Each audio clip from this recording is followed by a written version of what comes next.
You know what the Indian and Pakistani governments have in common?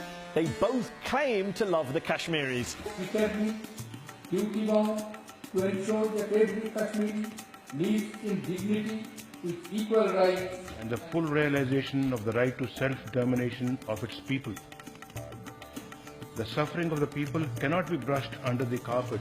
But the two countries that have fought 3 wars over Kashmir since partition in 1947 have a funny way of showing their love. India's president talks of equal rights, while human rights take a back seat in Indian-administered Kashmir. The country has at least 500,000 troops there. That's 1 soldier for every 25 residents. And those soldiers who are accused of acting with near impunity have been blamed for unlawful killings, disappearances, rape and torture.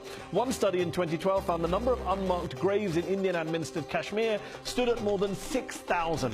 And as of 2015, according to human rights groups, torture remained an institutionalized policy of the Indian security forces, who recently were accused of deliberately blinding Kashmiri protesters. Sadly, on the Pakistani side of the infamous line of control, things don't look that much better. Human Rights Watch has reported torture, political repression and arbitrary arrests and beatings. Shall we brush that under the carpet, Mr. Prime Minister? Then there's the long-documented Pakistani support for a number of violent groups that, in the name of fighting for Kashmiri freedom, have ended up killing thousands of innocent men, women and children across Indian-administered Kashmir. Since 2005, for example, there have been at least 35 suicide attacks by armed groups.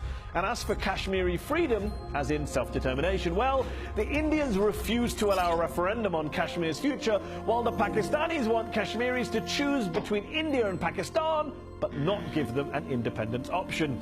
Here's the thing, though. When Kashmiris on both sides of the line of control have been asked what they want, being independent of both India and Pakistan is the most popular option.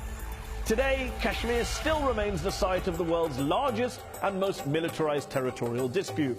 Yep, the governments of India and Pakistan just love the Kashmiris. Some might say they love them to death.